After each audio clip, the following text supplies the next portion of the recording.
Bonjour à tous, c'est la deuxième journée de la paix que fête Entre Loire et Loing.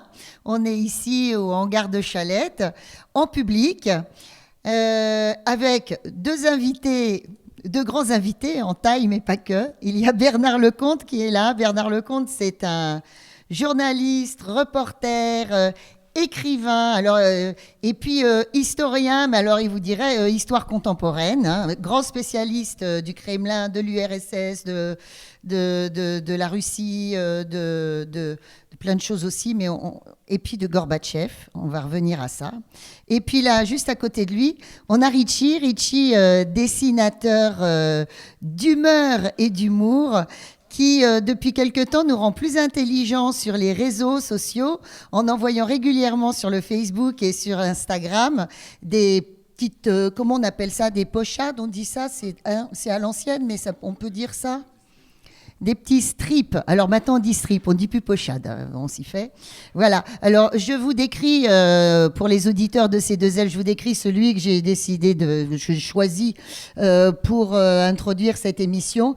Eh bien, c'est une population ukrainienne qui a mal, qui a le moral dans les chaussettes, avec au-dessus cette pauvre petite colombe de la paix pleine de sparadrap qui elle-même pleure. Voilà. Alors, notre thème aujourd'hui, très précisément, celui qu'on avait choisi de développer avec mon ami Bernard Lecomte, c'est la paix en Europe de Gorbatchev à Poutine. Voilà. Pourquoi ? Parce que Bernard a écrit cette biographie de Gorbatchev. C'est la seule biographie d'ailleurs qui existe et il a fallu quand même 15 ans pour qu'elle sorte, cette biographie. Et donc, moi, j'avais envie un petit peu de revenir sur cette époque où on avait cru frôler la guerre et en fait, on a eu la paix. Voilà. Et aujourd'hui, alors, en plein conflit ukrainien, le hasard est des plus cyniques puisque ce symbole de paix qu'est Gorbatchev meurt.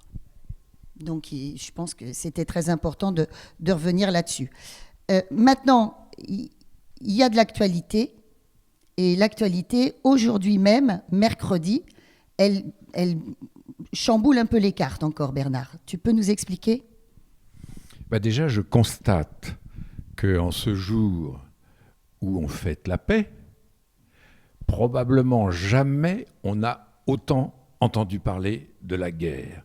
Et pas de n'importe quelle guerre, puisque ce mercredi, tous les médias du monde s'interrogent sur le fait de savoir si M. Vladimir Poutine va ou non utiliser l'arme nucléaire.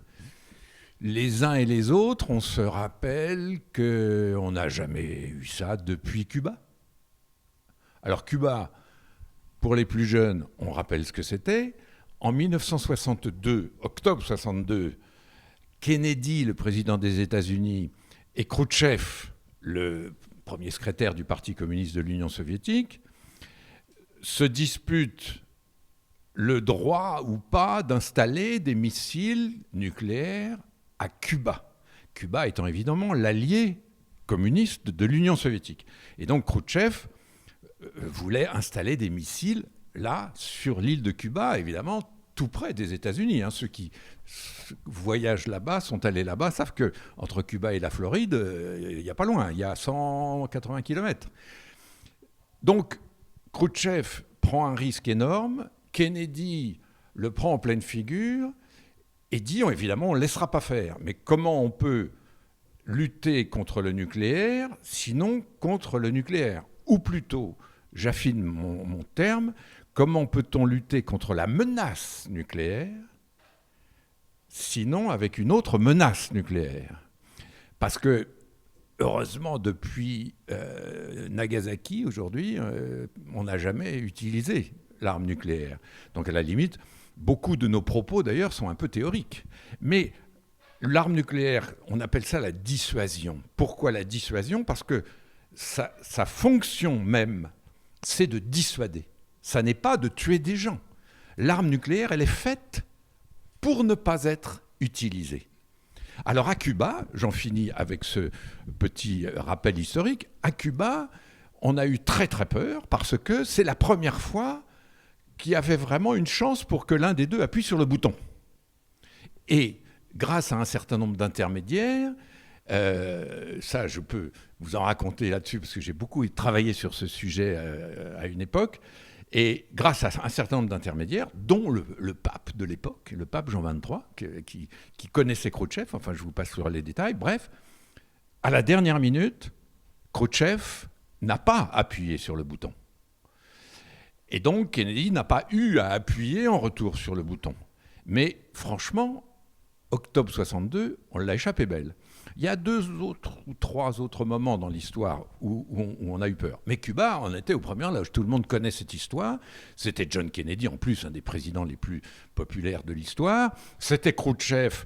On a tous gardé le souvenir de ce type rondouillard qui était un des bras armés de Staline et puis qui est devenu l'homme de la déstalinisation. On se rappelle tout ça. Mais voilà. Et depuis cette époque, on n'a pas franchement eu peur du nucléaire.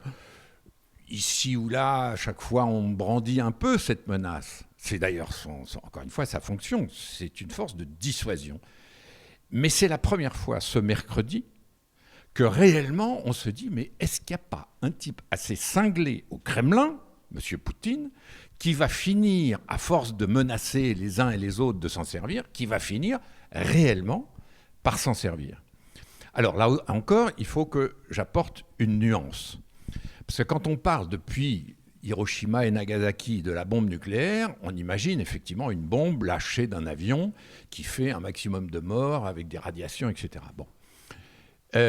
Aujourd'hui, on n'en est pas là. C'est-à-dire que la bombe nucléaire, la plus petite, elle fait 50 fois Hiroshima ou Nagasaki. Et c'est évidemment complètement terrifiant. Et il y a des bombes qui font bien plus que ça. Et il faut avoir en tête que l'expression bombe atomique, l'expression arme nucléaire, elle-même doit être un peu nuancée. Et ça n'est pas la même expression du côté américain, ou anglais, ou français, les occidentaux qui ont la bombe atomique, et du côté russe. Parce que du côté russe, on fait la part entre la grosse bombe nucléaire, celle d'Hiroshima puissance 3, et puis ce qu'on appelle des armes nucléaires tactiques. On a l'habitude d'appeler les grosses bombes atomiques des armes stratégiques, et j'allais dire les petites, c'est pas des petites, c'est des moins grosses. On les appelle des armes tactiques. Et les soviétiques avaient déjà un petit peu imaginé de faire des armes tactiques plus faciles à manier. Et puis, on est arrivé, on va y revenir largement, à la chute du mur et à la fin de ce qu'on appelle la guerre froide. Et aujourd'hui, voilà qu'on retrouve dans les mains de Poutine et dans les mains de son armée cette distinction qui nous fait peur, parce que ce n'est pas la nôtre, nous les Occidentaux, entre des armes nucléaires qui sont capables de rayer de la carte l'Angleterre, et puis des bombinettes, comme on disait à l'époque chez les chansonniers français, c'est-à-dire des bombes qui peuvent tout simplement raser une île ou une ville. Et ce sont les seuls à les avoir. Ce sont les seuls qui en font effectivement un armement réel. Les Occidentaux considèrent que, on appelle ça, les savants appellent ça le pouvoir égalisateur de l'atome. Donc, ça veut dire quoi, le pouvoir égalisateur de l'atome? Ça veut dire que, au fond, qu'on balance une énorme bombe ou une petite bombe, de toute façon, ça va faire des milliers de morts et ça arrête la guerre. Donc, quelle que soit la bombe que l'on utilise, elle a ce qu'on appelle, les savants, un pouvoir égalisateur. Au fond, c'est pareil. Il y a la bombe atomique, un point, c'est tout. Pour les Russes, non. Il y a la bombe atomique, et puis il y a des petites bombinettes qu'on peut peut-être utiliser dans un conflit, et qui feront, pardon, ça fait pas rire, même si je souris en le disant, qui vont faire que 2 ou 3 000 morts. Vous voyez ? Donc, c'est très compliqué aujourd'hui, et je rassure nos auditeurs, on ne va pas passer l'heure là-dessus, parce que d'abord c'est très compliqué, ensuite c'est extrêmement anxiogène, et c'est parfaitement légitimement anxiogène. Quand on parle de ça, on se dit, pourvu que tout ça n'aboutisse pas à ce qu'on raye l'Europe de la carte du monde quand même. Hein. Mais voilà, cela pour vous dire que depuis la guerre froide, et depuis l'épisode de Cuba, où c'est la première fois qu'on se dit, est-ce que vraiment c'est possible ou pas, c'est la première fois, avec M. Poutine, et ce jour, aujourd'hui où nous enregistrons cette émission, mercredi, c'est la première fois qu'on se dit « et si c'était possible ?» Voilà. Mais néanmoins, tes collègues journalistes, tu disais sur LCI par exemple, en ont fait leur chou gras, on a parlé de ça toute la journée. Toi, tu gardes ton calme. Tu continues à penser, eux pensent que Poutine a repris de la puissance, et toi tu dis que c'est toujours un homme acculé. Alors, oui, je garde mon calme, mais je ne suis pas aveugle. Encore une fois, je le répète, Vladimir Poutine est un homme incontrôlable, qui est en effet acculé, on va y revenir longuement, et donc un type comme ça, acculé, qui sait qu'il joue sa vie, en tout cas sa carrière, son pouvoir, mais probablement sa vie. On est quand même en Russie, hein, c'est pas des bisounours là-bas. Et ce type-là, en effet, il peut avoir envie, un espèce de réflexe, d'utiliser cette bombe. Donc je ne suis pas naïf. Je ne dis pas qu'il ne va pas le faire. Avec l'énergie du désespoir. Oui, quelque part, voilà. Tu disais que les Russes détestent les losers et qui commencent à avoir cette image de loser dans son pays. C'est la deuxième raison pour laquelle je tempère un petit peu, y compris mes petits camarades journalistes parfois. La première raison, c'est simplement qu'on connaît tous l'image du lapin dans les phares. Et nous sommes tous, en ce moment, des lapins dans les phares de M. Poutine. Alors, un lapin, quand il est dans les phares, on sait bien, on a tous voyagé en voiture dans une forêt, le lapin, il perd toutes ses défenses, il perd son instinct, il perd ses réflexes, et il finit par se faire écraser parce qu'il y a simplement des phares en face. Et il est absolument essentiel de se dire que nous ne sommes pas des lapins et que Poutine peut nous aveugler avec ses phares. Il est important de ne pas être tétanisé par ces phares, parce que sinon, on arrête de réfléchir, on a peur, et on va à soi-même prendre de mauvaises décisions. Il faut impérativement se dire, OK, ce risque nucléaire, il n'est pas exclu. Mais partons de l'idée que ça n'est pas le sujet. Parce que sinon, on arrête encore une fois d'être intelligent. De même, la mobilisation partielle dont il parle, pour toi, c'est un aveu de faiblesse. Oui, cette semaine, on aura eu effectivement, avec ce discours de Poutine, pendant que les grands de ce monde étaient aux Nations Unies, lui faisait son discours à la télévision russe, et il a en effet, indépendamment de la menace nucléaire dont on vient de parler, il a évoqué deux choses. Il a évoqué la mobilisation partielle pour ses soldats, pour son armée, et déjà, ça, on se dit, oulala, la Russie, c'est 150 millions d'habitants, donc une mobilisation partielle qui porte sur les réservistes, ça fait quand même 300 000 personnes. D'un seul coup, il y a 300 000 soldats en plus, quand même. Hein. Quand on sait que l'Ukraine, c'est quand même un peu plus grand que la France, un peu moins peuplé, et l'Ukraine ne peut pas, comme ça, dire c'est rien, 300 000 soldats. L'Ukraine a résisté jusqu'à présent, il y avait quand même 190 000 soldats. S'il y a 300 000 en plus, ça commence à coincer, surtout dans les quelques endroits du Donbass où la lutte fait rage. Mais en même temps, quand on connaît la Russie, on se dit, mais pourquoi a-t-il attendu 7 mois avant d'aller chercher ses réservistes, alors qu'il aurait pu le faire dès les premières escarmouches? Et deuxièmement, pourquoi partiel? Et là, je vous propose de nous arrêter une toute petite seconde là-dessus. La Russie, c'est un pays un peu mystérieux. Ceux qui sont allés là-bas en reviennent toujours avec des images formidables, parce que moi, j'adore la Russie, pour ne rien vous cacher. Je suis pris quand je suis là-bas, au bord de la Volga ou au Kremlin. C'est vrai que c'est un pays qui est fascinant, c'est un peuple fascinant, c'est une histoire fascinante. Il n'y a pas un Français qui n'ait pas lu un jour dans sa vie soit une page de Pouchkine, soit une page de Dostoïevski, surtout, soit du Tolstoï, Guerre et paix, les frères Karamazov. On a tous lu ça au lycée ou quand on était adolescent, ou on continue de le lire. Et on a tous une image assez formidable de ce pays. Et on est toujours un peu tenté de dire, mais la Russie, c'est pas pareil. Les Russes sont pas comme nous. Moi, je connais un tout petit peu la société russe, et je peux vous garantir que les jeunes Russes, ils sont comme nous. Les Russes de 15 ans, 18 ans, 20 ans, ils sont absolument comme nous. Monsieur Poutine va fêter dans quelques jours ses 70 ans. Lui n'a pas le contact avec cette jeunesse-là. Sa génération de FSB, d'anciens KGB, ils ont tous 70 ans autour de Poutine. Vous avez remarqué, c'est tous des anciens camarades de jeu, c'est-à-dire du KGB de Leningrad des années d'il y a 30 ans. Et tous ces gens-là qui conduisent la guerre, qui apparaissent, les Shoigu, le ministre de la Défense, les Bortnikov, le patron du KGB, les Patrouchev. Patrouchev, c'est l'actuel chef du Conseil de sécurité, qui est un ancien du KGB. Tous ces gens-là sont là depuis 70 ans, pareil, ils ont le même âge. Ils n'ont pas le contact avec la jeunesse. Et cette jeunesse russe, figurez-vous qu'elle ne veut pas aller à la guerre.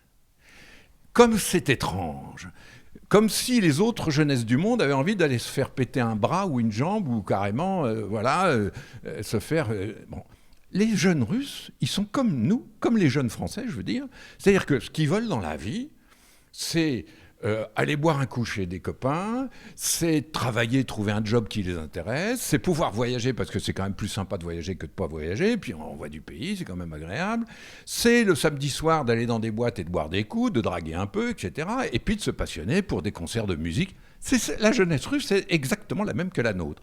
Donc, ne vous étonnez pas si ces jeunes-là, ils ne veulent pas aller à la guerre. J'ajoute, parce que c'est très important, et ça, on ne connaît pas toujours ça.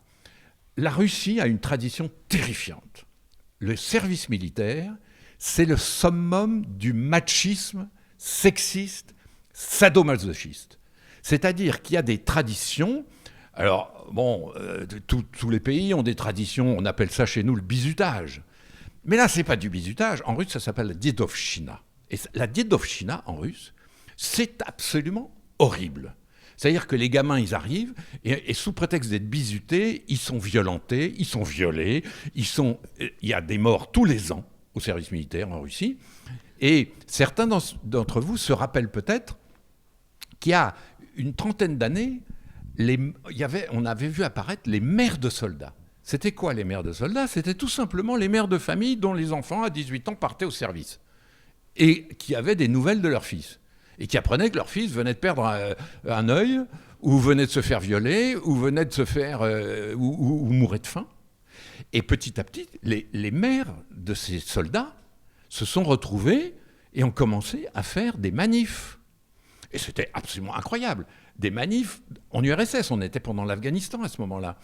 Et on voit arriver les mères de famille qui protestent.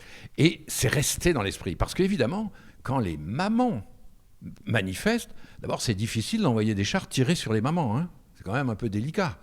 Bon, enfin, il faut jurer de rien, regardez ce qui se passe en Iran.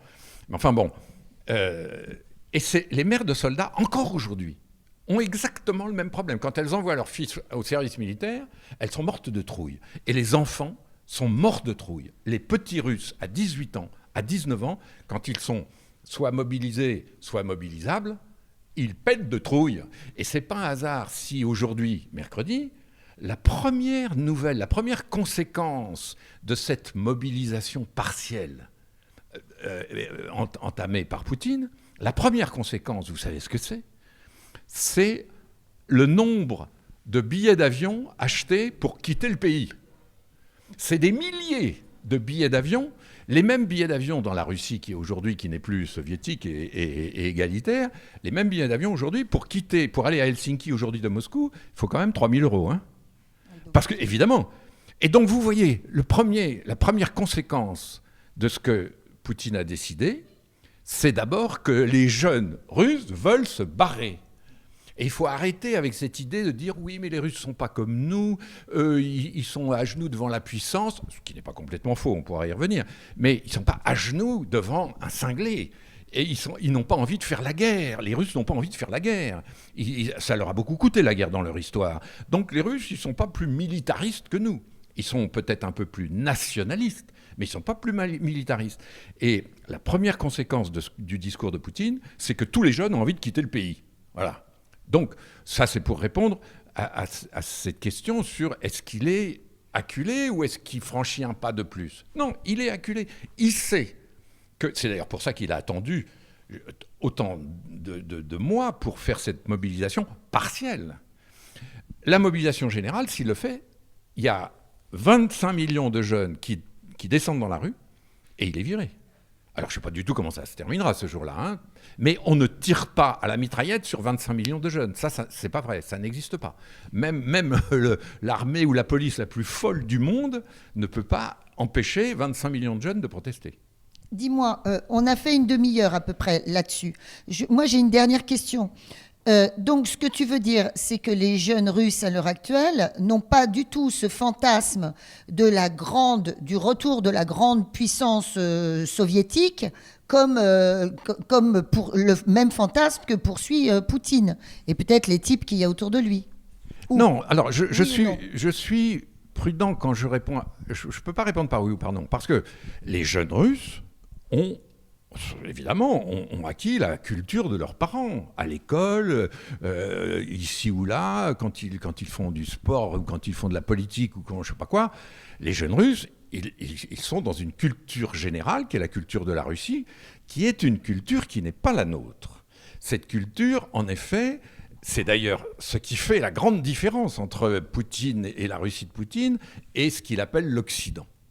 L'Occident dégénéré, pourri, néo-nazi, vous avez entendu tous les qualificatifs qui nous qualifient, nous d'ailleurs. Hein.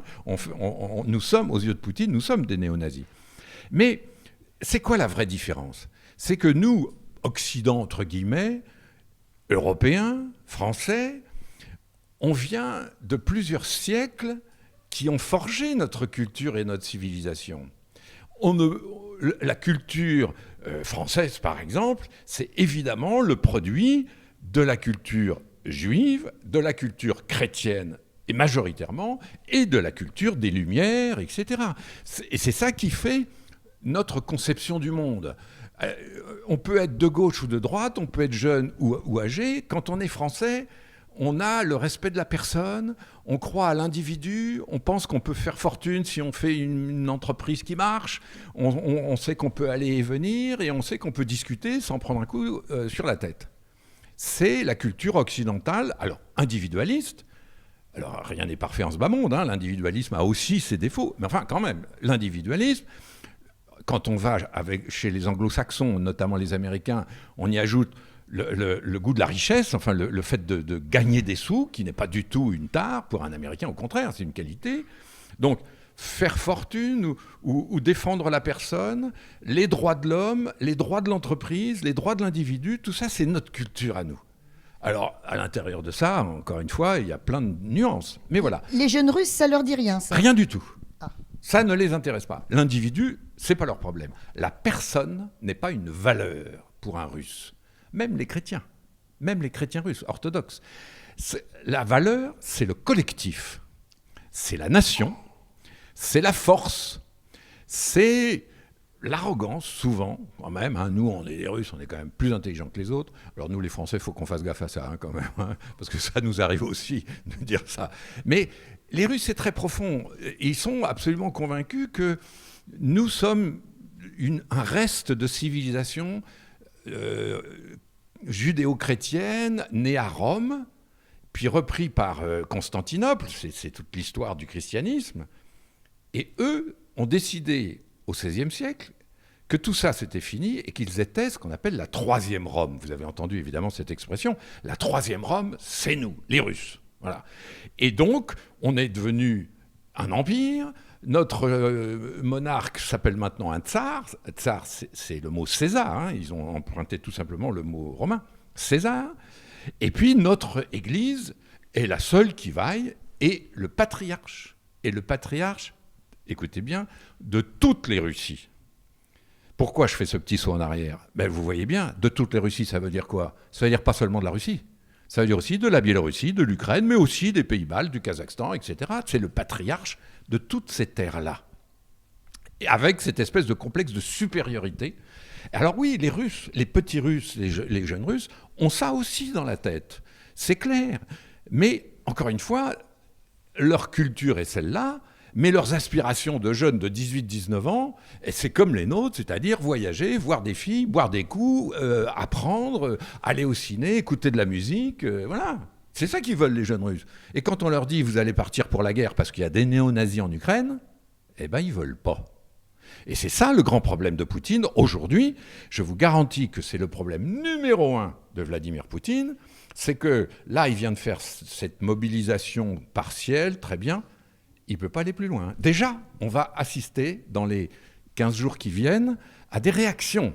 Parce que la mobilisation partielle, ça veut dire quoi ? Ça veut dire qu'on va chercher les réservistes. Bon, il y a peut-être parmi nos auditeurs un certain nombre de réservistes. Il y a, en France, il y a des gens qui sont réservistes. Mais les réservistes, ils travaillent, ils ont un job, ils ont une famille, ils ont des enfants. Bon, ils sont réservistes, ok. Mais enfin, quand on leur dit du jour au lendemain, vous allez aller faire la guerre en Ukraine, ils ne sont pas contents. Et là, on sait que depuis ce mercredi matin, on voit qu'il y a un certain nombre de gens qui ne veulent pas y aller. Parce que vous êtes réserviste, on vous dit vous allez faire la guerre en Ukraine, vous n'êtes pas content. C'est pas vrai de dire que les Russes sont tous pour la guerre, derrière Poutine, etc. Non, encore une fois, sur le plan de la civilisation, sur le plan de la grandeur de l'Empire russe, ok.